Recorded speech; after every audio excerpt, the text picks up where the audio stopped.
Good morning, everyone. Welcome back in my class, Physics by Ankit sir.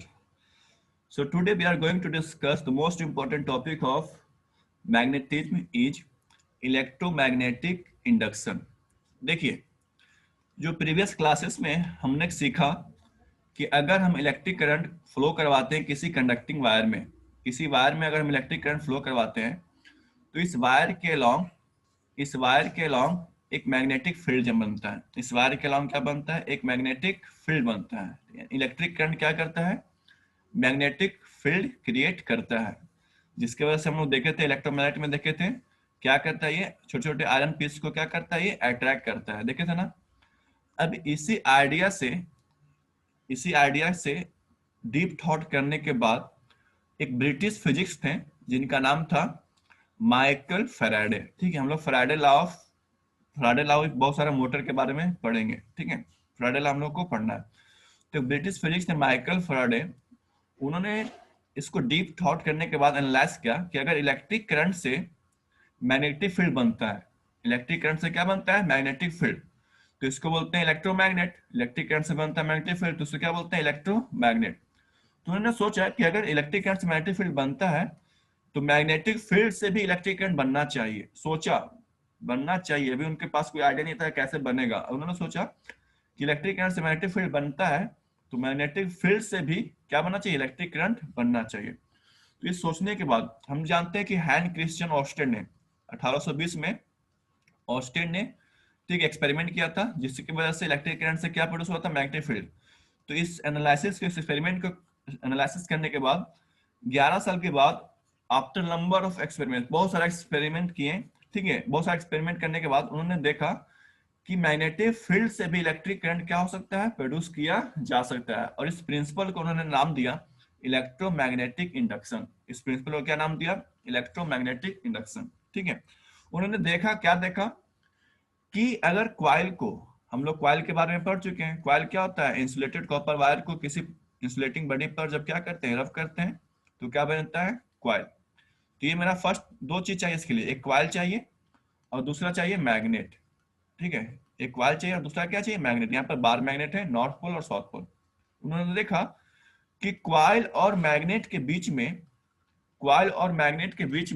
अगर relative motion होता है, ठीक है, क्वाइल और मैग्नेट के बीच में क्या होता है? Relative motion. इसको समझिएगा, रिलेटिव मोशन बहुत जरूरी है। अगर क्वाइल के पास मैग्नेट को रख देंगे तो इलेक्ट्रिक करंट प्रोड्यूस नहीं होगा। क्वाइल और मैग्नेट के बीच में रिलेटिव मोशन, कैसे इसको समझेंगे? तो देखिए, सबसे पहले है कि हम क्वाइल बनाते हैं, ठीक है, उसके बाद एक हम मैग्नेट बनाते हैं, इसके बाद क्या बनाते हैं? एक मैग्नेट। ठीक है, नॉर्थ पोल और साउथ पोल। अब हमको करना क्या है? इस मैग्नेट को हैंड से या फिर किसी बड़ी से उसको इसके अंदर मूव करवाना है, ठीक है, इस तरह से। ठीक है, अभी यहाँ पर रिलेटिव मोशन हो रहा है ना, यहाँ पर क्या रिलेटिव मोशन हो रहा है, ठीक है। या फिर हम इसको भी मूव करा सकते हैं, क्वाइल को ही मूव करा सकते हैं। हम मैग्नेट को कांस्टेंट रखेंगे और क्वाइल को क्या कराएंगे? इसके पास मूव कराएंगे, ठीक है, क्वाइल को मूव कराना है। तो इनका पोजीशन चेंज हो रहा है ना, अभी क्वाइल यहाँ पर है और मैग्नेट यहाँ पर है, बट अभी क्वाइल क्या हो गया? इसके पास चला गया। तो रिलेटिव मोशन का मतलब एक दूसरे का पोजीशन चेंज हो रहा है, ठीक है। अब आपको बताना है कि क्या इसमें रिलेटिव मोशन हो रहा है? क्या क्वाइल और मैग्नेट दोनों मूव कर रहा है ना? क्वाइल और मैग्नेट दोनों मूव कर रहा है, लेकिन क्या क्वाइल और मैग्नेट के बीच में रिलेटिव मोशन हो रहा है? आप लोगों को समझ में आ रहा है ये पॉइंट? क्वाइल और मैग्नेट के बीच में अभी रिलेटिव मोशन हो रहा था, यस या नो? जल्दी बताइए, चैट में जल्दी बताइए, क्या अभी क्वाइल और मैग्नेट के बीच में रिलेटिव मोशन हो रहा था?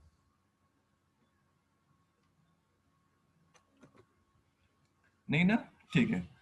तो रिलेटिव मोशन का मतलब या तो क्वाइल मूव करे या तो मैग्नेट मूव करे, ठीक है।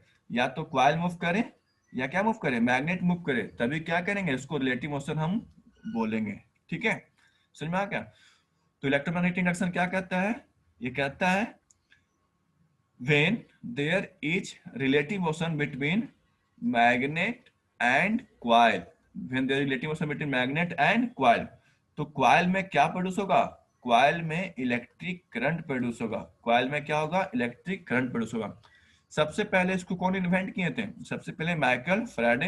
कहाँ के थे? ब्रिटिश, यानी कि इंग्लैंड के, ठीक है, ब्रिटेन के। बट यही रिजल्ट एक अमेरिकन साइंटिस्ट भी क्या किए थे? फाइंड किए थे, जिनका नाम था जोसेफ हेनरी, ठीक है। The same result was also obtained by an American scientist Joseph Henry. तो दोनों को हम लोग क्या करते हैं, कंट्रीब्यूशन के लिए हम दोनों को याद करते हैं, माइकल फैराडे को और जोसेफ हेनरी को। ठीक है, तुम लोग पढ़ेंगे प्रिंसिपल ऑफ इलेक्ट्रोमैग्नेटिज्म। ये क्या होता है, ये कह रहा है whenever there is relative motion, ये टर्म याद रखना, मोशन नहीं, मोशन का मतलब होता है कि मैग्नेट भी मूव कर रहा है, क्वाइल भी मूव कर रहा है। ठीक है, मोशन का मतलब मैग्नेट भी मूव करेगा, क्वाइल भी मूव करेगा, ऐसा नहीं होना चाहिए। मैग्नेट और क्वाइल के बीच का पोजीशन चेंज होना चाहिए, यानी क्वाइल या मैग्नेट एक बार दूर होना चाहिए या फिर एक बार पास होना चाहिए, दूर और पास इसका पोजीशन है। मैग्नेट जो है इसके रिस्पेक्ट में मूव करेगा, मैग्नेट के इसके रिस्पेक्ट में क्वाइल के रिस्पेक्ट में मैग्नेट मूव करेगा। Relative motion between coil and magnet kept close to it. ठीक है, यानी पास में रख करके रिलेटिव मोशन करना है, ऐसा नहीं कि यहाँ पर क्वाइल है या मेरा क्वाइल यहाँ पर है, हम इधर मैग्नेट को मूव करवा रहे हैं। ठीक है, तो कोई फायदा नहीं है, क्वाइल के पास में ही क्या करना है, इसको मूव कराना है। Then an electric current is induced in the coil, coil में क्या होगा, एक इलेक्ट्रिक करंट इंड्यूस होगा। अब इस इलेक्ट्रिक करंट जो इंड्यूस हो रहा है, ठीक है, क्वाइल के अंदर प्रोड्यूस हो रहा है, इसको बोलते हैं इंड्यूस होना। ठीक है, तो इसको हम लोग चेक करने के लिए गैल्वेनोमीटर लगाते हैं। क्या लगाते हैं, गैल्वेनोमीटर। गैल्वेनोमीटर क्या करता है, करंट और वोल्टेज को मेजर करता है। This phenomenon is called electromagnetic induction. ठीक है, अब बताइए क्या आपको ये समझ में आया, जल्दी से चैट में बताइए इसको।